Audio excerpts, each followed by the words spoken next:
Саламатсыңар балдар. Биздин бүгүнкү тема өзөктүк курал. Биз азыркы жөнөкөй тил менен айтканда ядролук курал, ядролук бомба.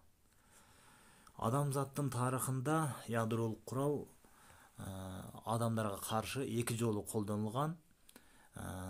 Биз билебиз 1941-жылдан 1945-жылга чейин дүйнөлүк согуш болгон. Дүйнөлүк согушта бул көптөгөн мамлекеттер согушкан. Европанын бардыгы ошол убакта эң чоң болуп эсептелген СССР менен фашисттик Германия согушуп турган. Ошол учурда Япония менен Америка дагы бири-бирине каршы согушуп турган. Биз силер тарыхты жакшы окугансыңар, тарыхта билесиңер.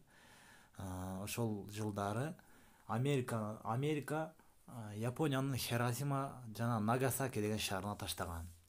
Япониянын Хиросима шаарына мына өзүңөр көрүп тургандай сүрөттөгү ушул бомба ташталган. Бунун атап коюшат толстяк деп, кыргызча чалач деп атап семиз деп атап коюшат.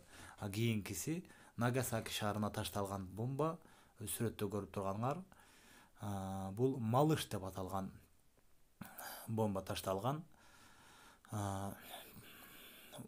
Булардын түзүлүшү өзүңөр көрүп тургандай көпчүлүк бөлүктөрү урандарын жасалып, уран бул адамдын ден соолугуна, деги эле тирүү жандыктын ден соолугуна өтө зыяндуулугу өтө чоң болгон курал болгон, зат болгондуктан, химиялык зат болгондуктан бул куралды өтө коркунучтуу, адамзаттын тарыхында мындай адамзаттын жашоосуна өтө коркунучтуу курал болгондуктан бул курал адамзатты деги эле тирүү нерсени жок кылууга арналган деп аталат да.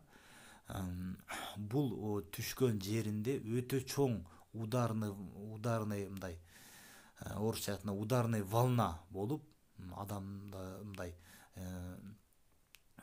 булдан чыккан нур дагы, кайсыл жерге чейин жетсе, ошол жерге чейин күйгүзүп жиберүүчү касиетке ээ дагы. Аталган курал түшкөн жерде озон катмарындагы чоңураак айырып коет. Силер географиядан окуганда эле озон катмары айрылса, бул ошол жердеги күн, ошол жердеги өсүмдүктөрдү, деги эле тирүү жандыктарды кууратып жиберет. Өзүңөр көрүп тургандай, бул ошол Хиросима Нагасаки шаарындагы жараттан алган адамдардын тирүү калгандары ушундай жараттан алат. Азыр ошол убактагы бомбадан, ошол убактагы куралдан азыр бир нече эсе чоң куралдар пайда болгон да. Азыр ошол убактагы куралдардын эң чоңу ошол убакта баягы айтпадымбы силерге, толстяк менен малыш деп. Ал куралдардын